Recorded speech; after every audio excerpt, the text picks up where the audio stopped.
You ever sit down at a dinner table and realize the whole thing feels less like eating and more like auditioning for some Broadway play nobody asked you to be in? Table manners aren't manners, they're choreography. Everybody's sitting there pretending they're in some invisible ballet where you've got to know which fork goes where, how many chews per bite when you're allowed to wipe your mouth. And God forbid you pick up the wrong glass, suddenly you're a social outcast. Nothing says a fancy dinner like a grown man sweating over which spoon is the soup spoon, while his actual soup gets cold. That's not a meal, that's a minefield. And it starts before the food even arrives. You ever see that moment when everyone sits down and they're staring at the silverware like it's a puzzle from a game show? Fork, knife, spoon, another fork, another spoon, something that looks like a gardening tool, and a glass shaped like a miniature vase. Everyone's nodding, pretending they know, but deep down they're terrified. Because if you use the solid fork on the entree, apparently you're one step away from being declared unfit for human society.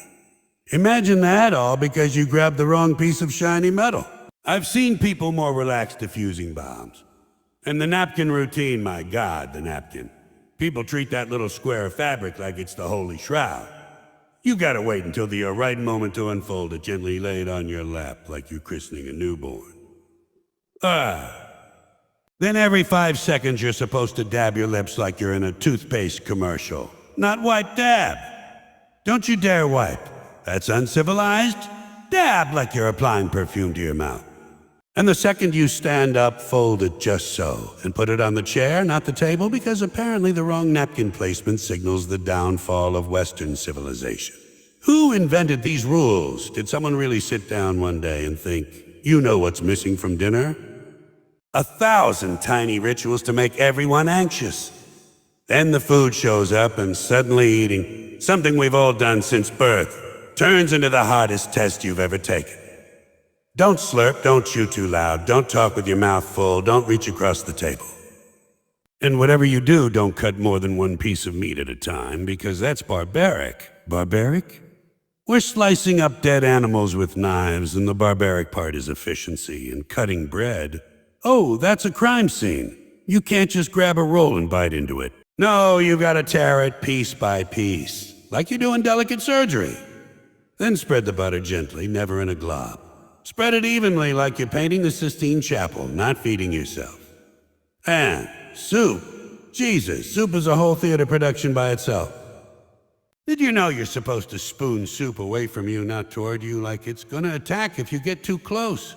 Who came up with that? Who was the genius who sat there slurping and said, "Ah, yes, this is too efficient, we need a new rule. Away from the body, people." And don't you dare blow on it either. You're supposed to wait patiently, nodding politely, while your soup cools itself like it's on union break. Meanwhile, you're starving, staring at a bowl of liquid heat. You're not allowed to touch because someone decided blowing is unsophisticated. And slurping, forget it. In some places, slurping is rude. In others, slurping is respectful. Make up your minds, I can't keep track. I'm just trying not to burn my tongue. The drinking rules are just as ridiculous. Wine glasses, water glasses, champagne flutes, it's like a whole glassware orchestra. And you have to hold the glass by the stem, not the bowl, because apparently fingerprints on glass are more offensive than half the conversations happening at the table. And if you swirl your wine too much, you look pretentious. But if you don't swirl it at all, you look like a barbarian who doesn't appreciate the bouquet. God forbid you hold it wrong, because apparently the angle of your wrist says everything about your worth as a human being. I thought I was just thirsty, but no, turns out I'm failing a geometry test. And then comes the chewing rules. Don't chew with your mouth open. Don't make noise. Don't show food. Don't take bites that are too big. Don't eat too fast. Don't eat too slow. At some point you forget if you're supposed to be enjoying a meal or applying for a job at Buckingham Palace. And the silent pressure builds. You ever take a bite and suddenly become hyper-aware of every chew? Like you're chewing in surround sound. You're thinking, oh God, am I too loud? Can they hear my molars? Should I switch sides? What's the correct chew-to-swallow ratio? By the time you swallow, you don't even remember what the hell you were eating.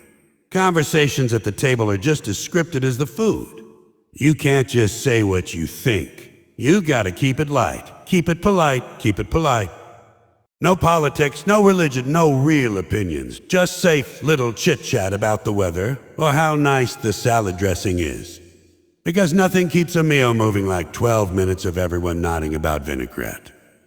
And you can't interrupt, you can't talk too loud, you can't talk while chewing. Basically, you can't talk like a normal person. Dinner conversation is less about connecting and more about making sure you don't offend the cousin 3 seats away who thinks salt is too spicy. Then there's passing the food. Holy hell. Passing the food is an obstacle course. You can't just grab the mashed potatoes. No, you've got to politely ask, "Could you please pass the potatoes?" Then the person passes them. You say, "Thank you." They say you're welcome, and you repeat the whole process for every single dish. By the end, you've had more dialogue over potatoes than most people have in therapy. And don't reach across the table, that's a sin. Even if the rolls are right there, 3 inches away, you're supposed to wait, ask, pass, thank, reply, pass again. By the time you finally get a roll, dinner's over. And don't forget posture. Posture at the table is apparently more important than posture in church. Sit up straight, elbows off the table, hands in your lap until the food comes. Then hands on the table, but not resting too much, fork in the left hand. Knife in the right, don't hunch, don't lean. It's like Pilates with food. And the irony is, half the people making these rules are sitting there with a gut hanging over the tablecloth, lecturing you about your elbows. Maybe worry about your cholesterol before you worry about my forearms, pal. You ever see people try to impress each other with their table manners? That's the best. They're cutting their steak into perfect bite-sized cubes, chewing slowly like a cow meditating, sipping their wine with their pinky out. They're performing. It's not eating, it's acting, and the crazy part is nobody cares. Nobody's leaving dinner and saying, "You know, the chicken was dry, but the way he dabbed his mouth with that napkin, spectacular. 5 stars. Nobody remembers. Because table manners aren't for enjoying the meal, they're for proving you're part of the club. It's social theater, and dinner is just the stage. Even dessert isn't safe. Cake comes out and suddenly people lose their minds over forks and spoons. Do you eat pie with a fork or a spoon? What about ice cream with cake? Do you alternate bites? Do you scoop them together? Everyone's got rules, and everyone's rules are different, so you spend 10 minutes stressing about etiquette while the ice cream melts into a puddle of regret. By the time you figure out the socially acceptable method, your dessert looks like soup, and now you're back to wondering which spoon to use. All for us. And then there's the check dance. Oh, the check dance is the grand finale of the table etiquette show. The waiter brings the bill, and suddenly everyone's auditioning for a most generous person alive. No, let me get it. No, it's on me. Please, I insist. Oh, I couldn't possibly. And they're all reaching, tugging, fighting over a piece of paper like it's the Declaration of Independence. Meanwhile, the waiter's just standing there, watching this Broadway production of Who Wants to Pay? And eventually, someone pays, and everyone else pretends they're heartbroken. They didn't get the honor. Nobody's heartbroken. Everyone's just glad it's over so they can go home and fart in peace. The truth is, table manners are one of those things we invented to make eating feel civilized. But eating isn't civilized. It's primal. You're shoving food into a hole in your face to stay alive. Dress it up all you want with forks and napkins and posture at the end of the day. You're just an animal refueling. The only difference is, animals don't worry about which paw's the salad fork. They just eat, and they're done. We're the only species that can turn chewing into a performance. And that's the joke of it. We've taken something as natural as eating and built a whole religion of rules around it. Do this, don't do that, sit up, fold this, cut that, chew quietly, pass politely, thank profusely, fold the napkin, leave a little food on the plate to show you're not greedy. Don't lick the knife, don't slouch, don't burp, don't fart, don't be human. Table manners aren't about making meals better. They're about making people feel important. And the funniest part is the food itself doesn't care. The chicken doesn't give a damn what fork you use. The soup doesn't care if you slurp. The roll doesn't mind if you butter the whole thing at once. The only thing that cares is the fragile little ego of the person across the table, desperate to believe they're civilized because they dabbed their lips instead of wiped them. And if you strip away the rituals, what's left? Just a bunch of hungry people trying not to look like pigs while secretly wishing they could eat the way they do at home. Standing over the sink in their underwear, shoving food in their mouths with their hands. That's the truth about table manners. We all follow the rules in public, but at home, everybody's a slob. And maybe that's the only real etiquette rule that matters. The show is for them. The real meal is for you. And the real punchline is this. If you ever want to know who somebody really is, don't watch how they eat at the table. Watch how they eat when nobody's watching. That's the truth of a person, and no fork can cover it up. You ever notice that greetings are less about saying hello and more about trying to survive a little performance? Nobody rehearsed for. Every greeting is like a mini social experiment, and half the time you don't know what the hell's supposed to happen until you're already in it. You see someone walking toward you, you're thinking, all right, handshake. Hug, wave, nod, pretend I didn't see them and fake a phone call. It's a minefield of social theater. Nobody's honest, everyone's nervous, and somehow this one little ritual determines if you're a decent human being or a cold-hearted bastard. Take the handshake. The good old handshake. The king of greetings. You'd think after centuries of shaking hands we'd have it figured out. But no, every handshake is still a gamble. Some people grip your hand like they're trying to crush coal into diamonds. Others offer you something that feels like a damp sponge. You're left standing there, wondering if you just shook hands with a person or a corpse. And then there's the handshake that never ends, the guy who won't let go. You're trapped in his grip, nodding and smiling, secretly praying he'll release you before the conversation drifts into marriage proposals. And the worst is when you miscalculate the handshake. You go in for a firm grip, they go in for a casual one, and suddenly you've got this weird half-hand, half-finger tangle like two raccoons fighting over a French fry. Nobody recovers from that. You both walk away pretending it didn't happen, but deep down you know the relationship is doomed. Then came the evolution. Handshakes weren't enough. Now we've got fist bumps, high fives, double taps, all kinds of complicated little routines, like we're part of a secret fraternity. Nobody agreed to join. You ever get caught in one of those failed transitions? You go for the handshake, they go for the fist bump, you try to adjust. Now it looks like you're slow dancing with their hand. By the time you figure it out, you've invented a whole new greeting that nobody else on earth understands. And of course, the guy behind you just nails it perfectly, making you look like a jackass. And then there are hugs. Oh boy, hug. Hugs are supposed to be warm, affectionate, comforting, but in reality, they're confusing, awkward, and full of social politics. Do you hug? Do you not hug? Is it a one-arm hug? A two-arm hug? How long do you hold it? Nothing says I love you like two people slamming into each other at mismatched angles, smothering each other's noses while deciding if they should pat the back or not. That back pat, oh, that's the safety net. The back pat says, this hug isn't intimate, don't get ideas. But then you get the overhuggers, the ones who cling too long like they're auditioning for a hostage situation. You're trapped in their arms, thinking, okay, buddy, this is no longer affection, this is captivity. And what about cheek kisses? Those aren't greetings, those are advanced level exams. Do you do one cheek? Both cheeks? Do you actually kiss the cheek or do you just air kiss next to it? If you get it wrong, you end up smashing noses or planting one right on someone's ear. And the timing? Oh, God, the timing.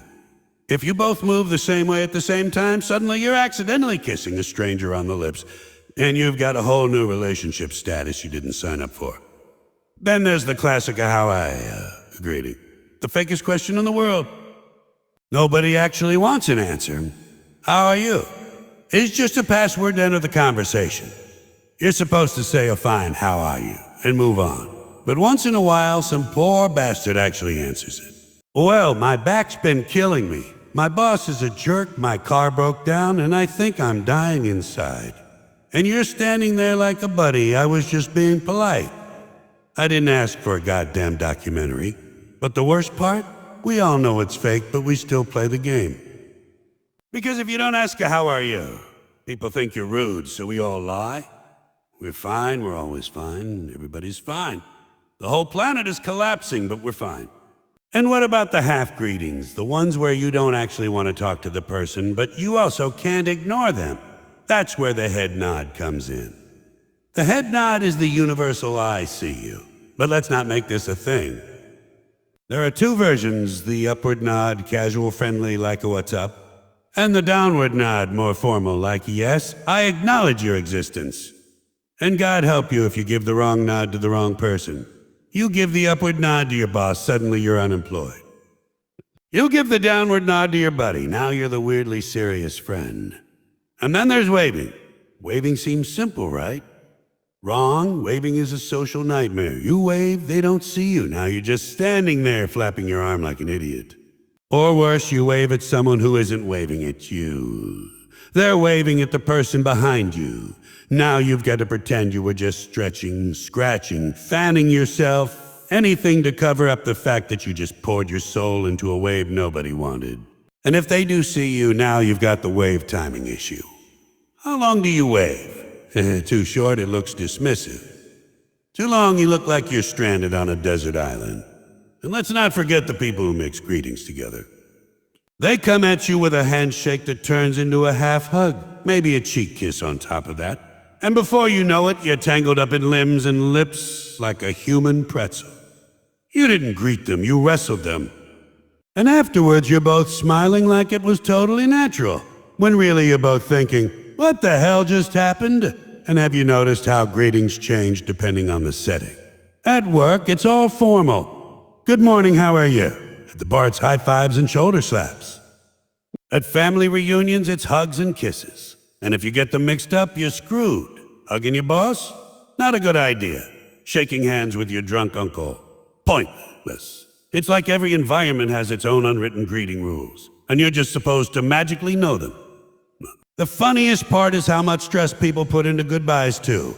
Greetings are tough, but goodbyes are an Olympic sport. You ever try to leave a party and end up saying goodbye for half an hour? You hug one person, then another, then shake hands, then kiss cheeks, then wave, then say see you soon even though you know you won't. It's like you're trapped in a loop of farewells, and the more you try to leave, the deeper you get sucked in. By the time you're actually out the door, you're exhausted. You need another party just to recover from leaving this one. And then there's the fake enthusiasm greetings. Hey, oh my God. So good to see you. Meanwhile, you don't even remember the person's name. You're just hoping context clues will save you. It's so good to see you, buddy, pal, champ. And they're doing the same thing to you, both of you, faking this explosion of joy while secretly scrolling through your mental Rolodex, trying to figure out who the hell this is. That's not a greeting, that's a panic attack with a smile. Even the tone of your hello matters. Say it too flat, you sound cold. Say it too loud, you sound fake. Say it too soft, you sound like you're hiding something. One word, hello, and you can ruin the entire interaction. And then people start analyzing it. Did you hear how she said hello to me? She didn't sound sincere. It's hello. It's not a wedding vow. And the thing about all these rituals is they're not about connection. They're about control. They're about everyone making sure nobody feels slighted. Nobody feels ignored. Nobody feels like they don't matter. Greetings are the duct tape of society, flimsy, cheap, and just barely holding everything together. Without them, we'd have to face the truth. Most of the time, we don't care how the other person's doing. We just don't want to look rude. The irony is, some of the most honest people in the world are the ones who skip greetings altogether. They don't shake hands, they don't hug, they don't ask how you are. They just get to the point, and we think they're rude. But maybe they're just honest. Maybe they're the only ones not playing dress-up in this theater of politeness. Because if every handshake, every hug, every how are you is just a line from the same tired script, then maybe the real act of kindness is to drop the script and just be real. And that's the comedy of it. Greetings are supposed to bring us close, to bring us closer. But most of the time, they just remind us how far apart we really are. You ever notice how society is basically just a giant collection of invisible rules? Little unwritten laws floating around, holding us all together. They don't put them in the Constitution.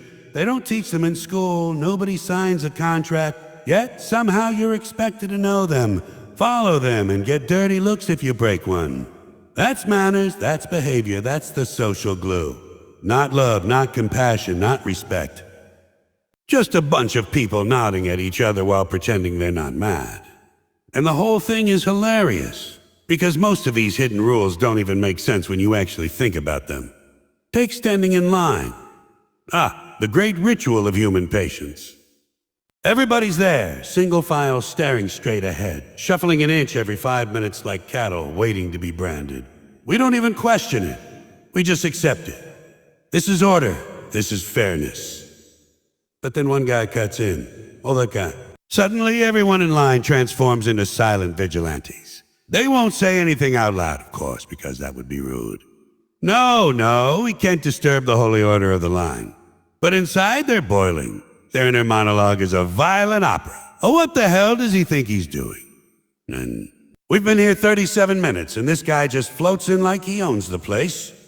Oh, no, not today, buddy. Not on my watch. But on their watch, nothing happens. They just seethe. Maybe a passive-aggressive cough, maybe a loud sigh. Maybe they glance around hoping someone else will be the hero. Because the hidden rule is, you're supposed to care, but not too much. You're supposed to be outraged, but silently. The line is sacred, but it's also fragile. If anyone dares to challenge the intruder, suddenly everyone else acts like, oh, come on, it's not a big deal. So you can't win.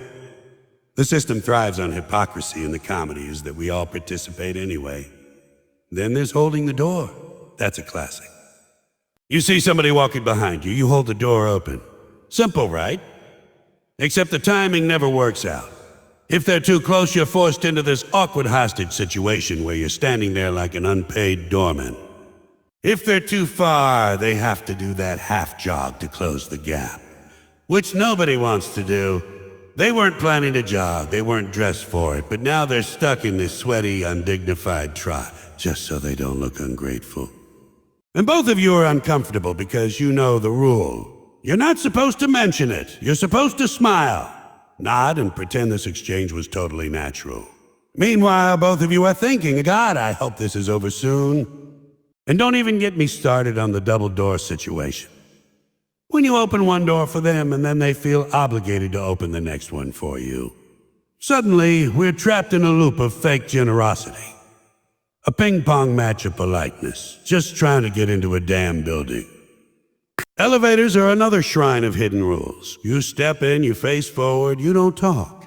That's the law. You could be standing 2 inches from another human being, close enough to count their nose hairs, but you're not supposed to acknowledge their existence. Eye contact, forget it. That's practically a felony. You stare at the glowing numbers above the door like they're the most fascinating thing in the world.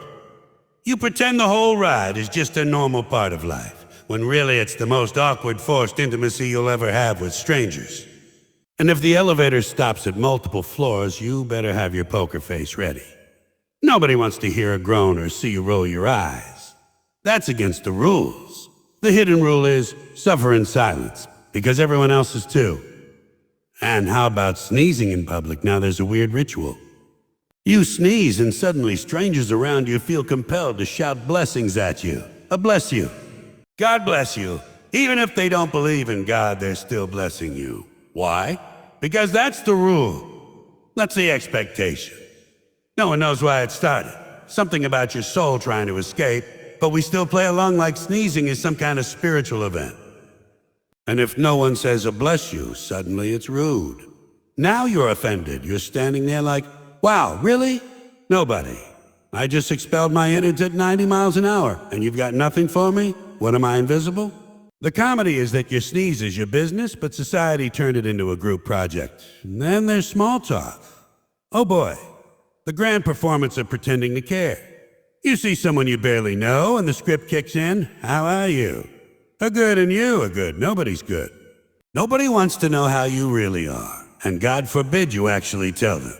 If you answer honestly, well, my job sucks, my car broke down, and my uncle owes me money. You violated the sacred hidden rule. You've turned the script into improv and nobody signed up for that. They just wanted to nod, smile, and move on. But we keep doing it, because the rule says you must. Even on public transportation, there are rules.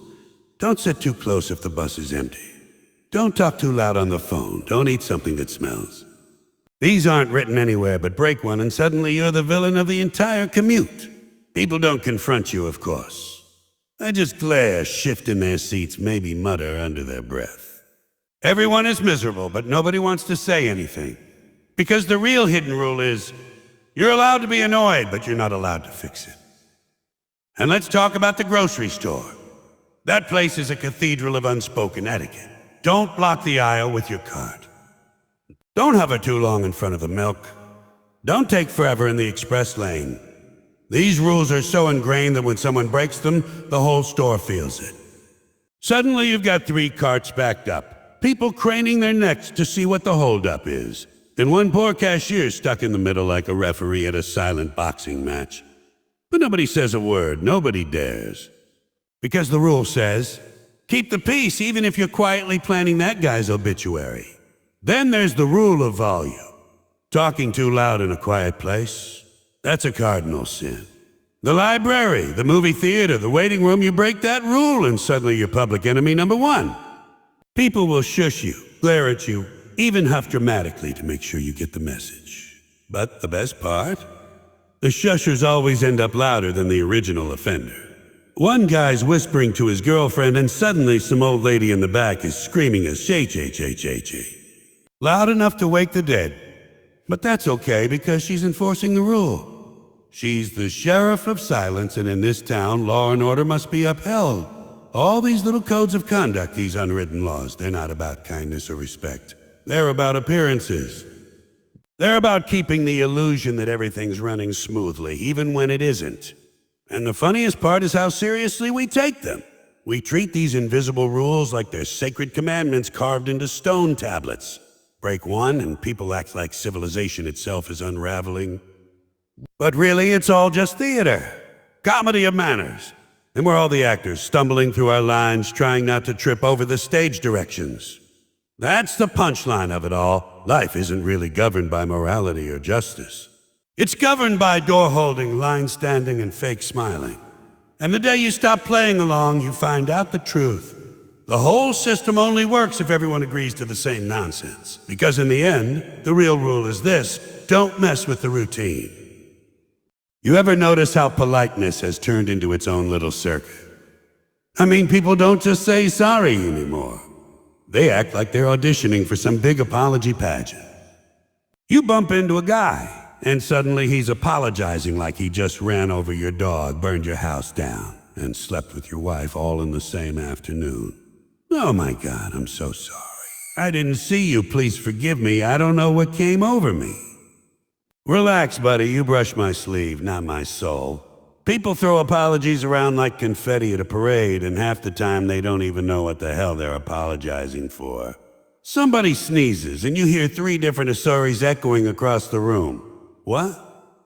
Because we've turned manners into reflexes instead of actual thoughts. You don't mean a sorry, you just mean, I hope you don't yell at me. And then you've got the thank you crowd.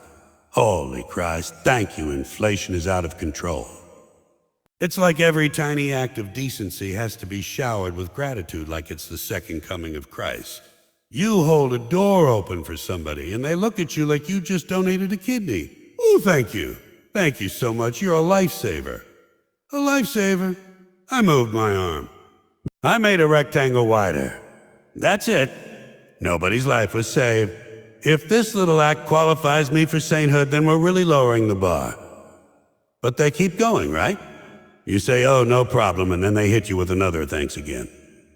Then you say, sure, and they can't leave it alone. I really appreciate it. Look, I get it, you're grateful. You don't have to build a Hall of Fame speech because I held the door. And they walk away like they just accepted an Oscar for best performance in a grocery store exit. I'd like to thank the man who opened the door my parents got in the academy. We've gotten so wrapped up in showing how polite we are that it doesn't even feel polite anymore. It feels like performance art. Everyone's auditioning to be the politest person in the room. You ever get caught in one of those politeness duels where two people are tripping over themselves to out-nice each other? No, you first. No, please, after you. No, I insist you go first. I couldn't possibly, you go. Jesus, just walk through the goddamn door, one of you. It's a doorway, not the gates of heaven. And the people behind them are trapped in this hostage situation, just praying someone will grow a spine and step forward so the line can move. But no, the duel goes on, and by the time someone finally walks through, you're ready to push them both into the street and yell, "Oh, there, now nobody went first." And the funny thing is, it's not even real politeness most of the time. It's not kindness, it's theater. People aren't saying a sorry or thank you because they care. They're saying it because they're terrified of being seen as rude. Politeness has become this social currency you're expected to spend constantly, whether you mean it or not. It's like Monopoly money for grown-ups. Oh, let me hand out 3 thank yous and a sorry so people don't think I'm an asshole. Well, guess what? If you need a pile of words just to convince people you're not an asshole, maybe you are one. A decent human doesn't have to announce it every 10 seconds. Take restaurants. Oh my God, restaurants are where politeness really turns into a circus act. You ever notice how people suddenly become nobles from the Victorian era the second a waiter shows up? Yes, good sir, I shall have the chicken parmesan if you'd be so kind. And may I humbly request extra napkins if it wouldn't trouble you? Who talks like this? You don't talk to your brother like that. You don't walk into the living room and say, "Dearest sibling, might I request the remote control at your earliest convenience?" No, you yell, "Hey, give me the remote." But a waiter walks over and suddenly your lord and lady politeness putting on a goddamn Shakespeare play just to order soup. And don't even get me started on the back and forth with the waiter. They bring you food, you thank them. They say, "You're welcome." You say, "Thank you again." They say, "My pleasure." You say, "I appreciate it." I say, "Of course." How many rounds are we going? Is this dinner or politeness ping-pong match? And the worst is when people thank the waiter for every single item individually. They bring water. Thank you. They bring bread. Thank you. They bring butter. Thank you. They bring the check. Oh, thank you so much. Stop thanking the man like he just rescued you from a shipwreck. He's doing his job. He doesn't need a thank you for every cube of ice in your glass. He probably wants you to shut up so he can get to the next table. Airports are another place where manners turn into comedy gold. People apologize for everything in airports. They apologize for standing, for sitting, for breathing. You get on the plane and everyone's saying a sorry just for existing. "Sorry, can I get by?" "Oh, sorry, is this your seat?" "Be sorry, my bag brushed your elbow." People are apologizing for the fact that gravity exists. And the best is when someone gets to the overhead bin and takes too long and suddenly they're running a live apology tour.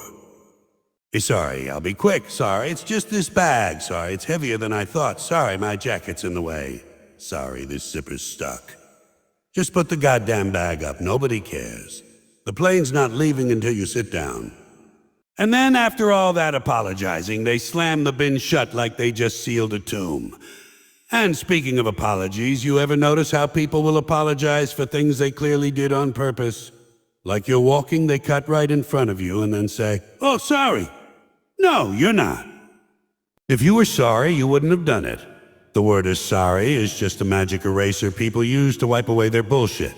It's like a coupon for bad behavior. "Oh, I was rude, sorry." "Oh, I was selfish, sorry." Imagine if you could do that with anything else. Rob a bank, get caught, and just go, "Sorry." And they let you go home with the cash. Doesn't work that way. But in daily life, we let people get away with it because we're all trapped in this politeness pageant, clapping for each other's fake manners. And thank yous aren't any better. You ever get trapped in one of those endless loops of thank yous? You buy something at a store, you say a thank you. The cashier says a thank you.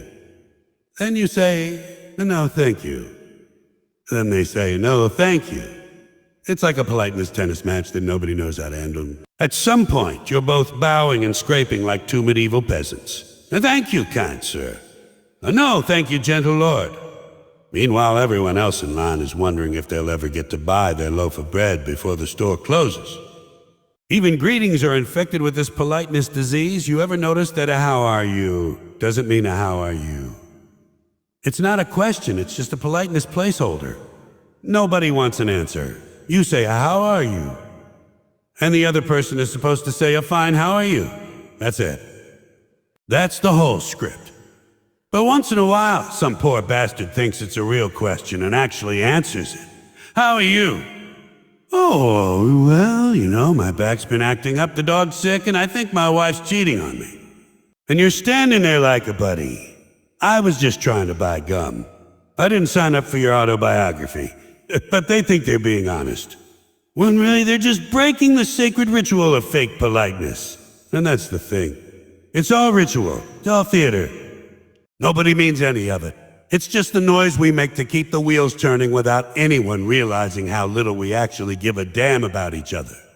The best is when politeness completely backfires. You ever hold a door for someone who's just a little too far away?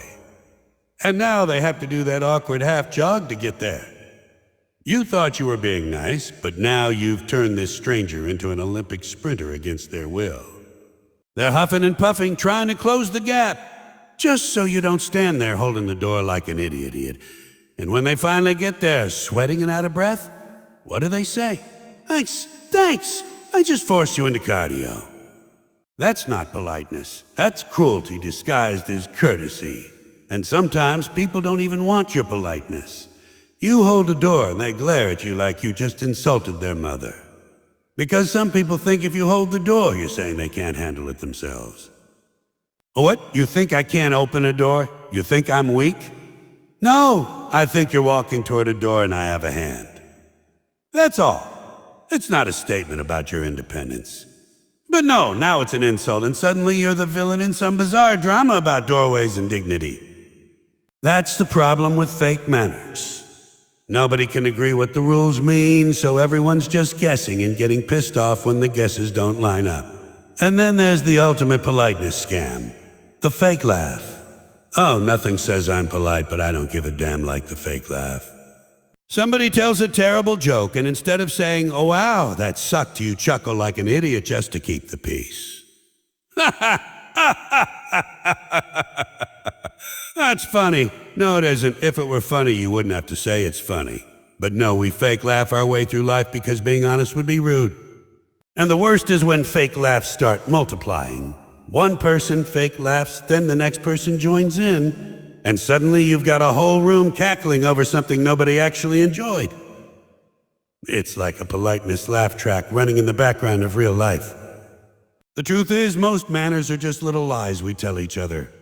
And like most, they pile up until we forget what's real. We don't actually care how strangers are doing. We don't actually feel grateful for every door held open. We don't actually mean sorry every time we say it. But we keep saying it because that's the script we're stuck with. And if you don't play along, people look at you like you're the crazy one. You ever try skipping the script? Someone says, "How are you?" And you just say, "Hey, freeze up like you broke the machine." What the hell am I supposed to do with that? The script says you're fine. Politeness is supposed to make life smoother, but half the time it just makes it weirder. You're not being nice, you're just being predictable. And predictable isn't polite, it's boring. Real kindness doesn't need a script. Real decency doesn't need a thank you parade or an apology festival.